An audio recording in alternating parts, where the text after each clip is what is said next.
Welcome to MS classes. आज मैं आप लोग को कुछ अनुवाद सिखाएंगे, ठीक है। आप लोग इसको देखिए। सबसे पहला हम होता है यानी कि धातु। धातु से ही क्या होता है, ये सभी अनुवाद का बनाएंगे। जैसे में क्या होता है, धातु किसे कहते हैं तो जानते हैं आप लोग। धातु किसे कहते हैं, भवोदय धातु यानी कि भू आदि क्रियाएं क्या होती है, धातुएं कहलाती है। भू आदि क्रियाएं क्या कहलाती है, धातुएं कहलाती है। चले हम देखते हैं धातु के प्रकार। आत्मेन पदी, धातु को हम 3 भागों में बांटे हैं, ठीक है। आत्मेन पदी, जिन क्रियाओं का फल कर्ता को छोड़ करके अन्य कर्म को मिलता है। अन्य किसको मिलता है, यानी कि कर्म को मिलता है, उसे हम क्या कहते हैं, आत्मेन पदी कहते हैं। जैसे गम पट, पट माने क्या होता है, पढ़ना। गम माने क्या होता है, जाना। पट माने पढ़ना, गम माने जाना इत्यादि। परस्मैपदी किसे कहते हैं, जिन क्रियाओं का फल सीधे कर्ता पर पड़ता है। सीधे क्या करता है, कर्ता पर पड़ता है, इन सब्जेक्ट पर पड़ता है, उसे हम परस्मैपदी कहते हैं। जैसे लभ, लभ माने क्या होता है, लभ माने प्राप्त करना, नी माने ले जाना इत्यादि, ठीक है। आते हैं उभयपदी, जो क्रियाएं परमोपदी या आत्मेन पदी दोनों प्रकार की रूप रखती है, उसे हम उभयपदी कहते हैं। जैसे क्री, नी इत्यादि। नेक्स्ट आते हैं हम, सबसे पहले पुरुष होता है। पुरुष होता है एक वचन, द्विवचन, बहुवचन, ठीक है। प्रथम पुरुष में आते हैं तो स होता है, सह मने क्या होता है, वह होता है। साह मने वह होता है, तत् मने वह होता है। कह मने कौन होता है, तत् मने क्या होता है, वह होता है। राम मने राम होता है। भगवान मने आप होते हैं। भवती मने आप होते हैं। तो कुछ स्त्री के लिए लगा रहता है और कुछ पुरुषों के लिए लगा रहता है। तो स्त्री के लिए देखो कौन इसमें लगा रहता है, तो इसमें साह स्त्री के लिए लगा रहता है। नपुंसक लिंग के लिए लगा रहता है, नपुंसक लिंग के लिए लगा रहता है कौन, तो ये। और यहाँ पर देखिए, यहाँ पर भगवान मने क्या होता है, आप मने पुरुष के लिए लगता है। भवती मने स्त्री के लिए लगाता है। द्विवचन में होता है तौ मने वे दोनों होता है पुरुष के लिए। ते मने वे क्या होता है, वे दोनों होता है, स्त्री के लिए लगता है। ते ये दोनों। कौ मने क्या होता है, कौन दोनों। तिमोह मने ये दोनों। ते मने क्या होता है, ते मने क्या होता है, वे दोनों, यानी किसी वस्तु के लिए लगा रहता है। रामो मने दो राम, रमे मने दो रामा। भवंतो मने आप दोनों, भवतो मने आप दोनों, यानी कि स्त्री के लिए लगा रहता है।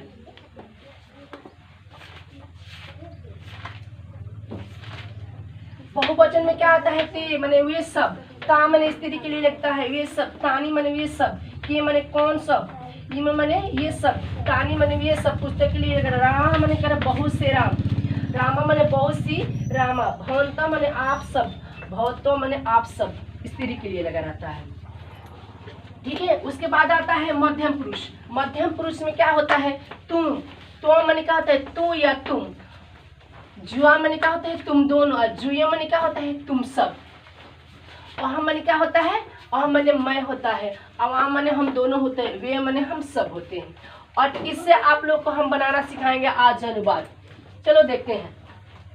यहाँ पर लट लकार लिखे हैं वर्तमान काल, यानी कि पठ लिखे हैं। यहाँ पर भी लिखे हुए पठ मने क्या होता है, पढ़ना, ठीक है।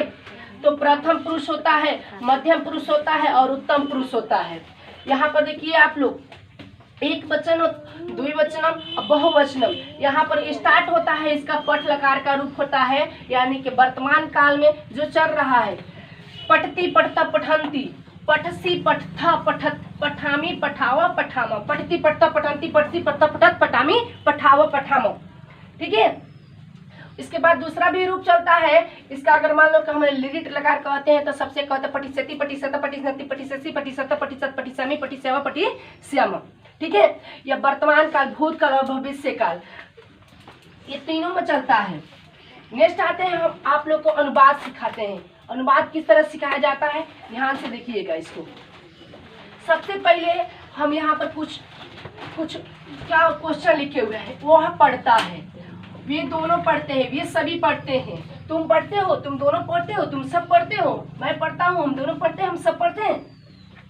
देखते हैं किस तरह बनेगा ये अनुवाद। सबसे पहले हम इसमें जान लेते हैं एक वचनम, द्विवचनम और बहुवचनम में जानते हैं कि इसमें क्या है। यहाँ पर स यानी कि वह कहाँ है, इसमें देखते हैं। इसमें भी देखते हैं वे दोनों कहाँ है, और इसमें देखते हैं वे सभी कहाँ है। तो देखते हैं, चलते हैं इसमें। सबसे पहले यहाँ पर लगा दीजिए आप क्या, यानी कि स। ठीक है। यहाँ पर तऊ और यहाँ पर ते, यहाँ पर त्वम, यहाँ पर जुआम और यहाँ पर जुयम, यहाँ पर अहम,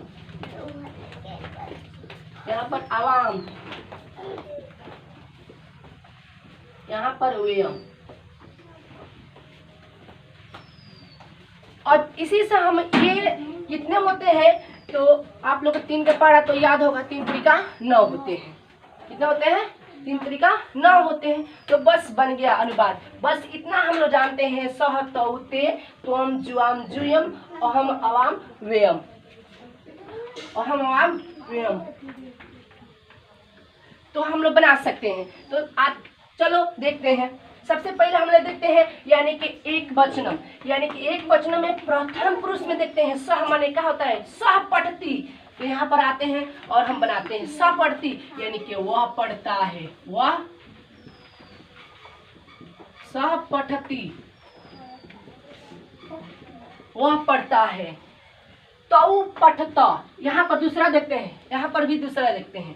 तौ पढ़ता मतलब क्या होता है? तौ पठता, तौ पठता। यहाँ पर तीसरा देखते हैं, तीसरा क्या हो? बहुवचन में, ते पठंती, ते पठंती, ते पठंती।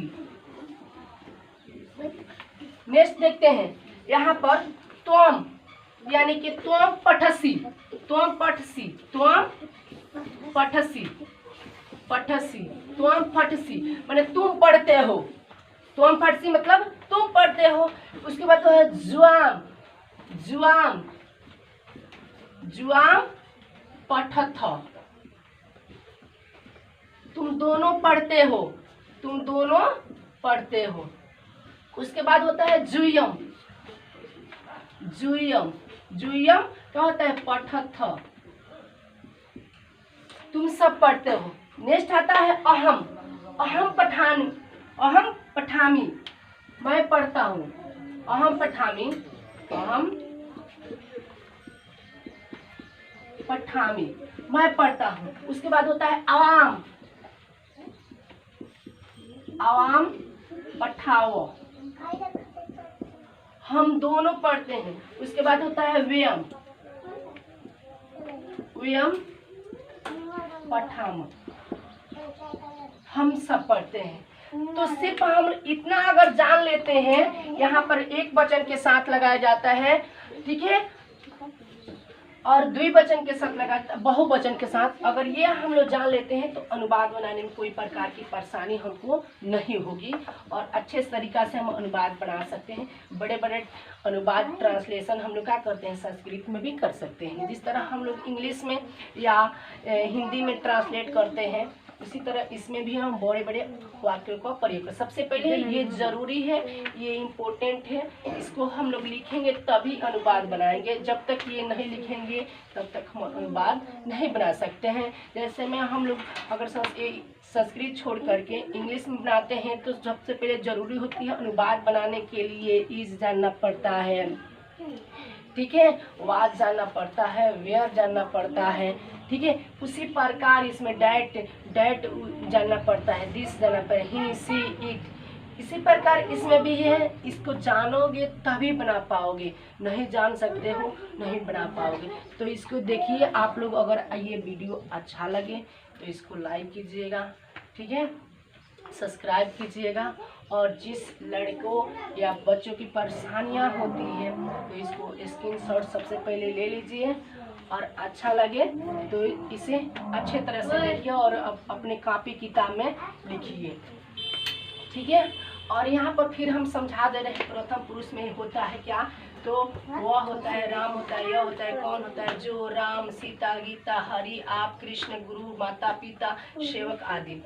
ये क्या होता है? प्रथम पुरुष में होता है। मध्यम पुरुष में होता है तू, तुम दोनों, तुम सब, यानी कि उत्तम पुरुष में होता है मैं, हम दोनों, हम सब। ये भी याद रखोगे और ये इतना याद रखो तो कोई भी ट्रांसलेशन बनाने में दिक्कत नहीं होगी, ठीक है। आज के लिए मैं इतना ही करके, अगर आप लोग सहयोग दीजिएगा तो नेक्स्ट वीडियो भी बनाएंगे और इससे अच्छा बनाएंगे कि आप लोग को और अच्छा लगे और इसको सब्सक्राइब करना ना भूलें। ठीक है, थैंक यू।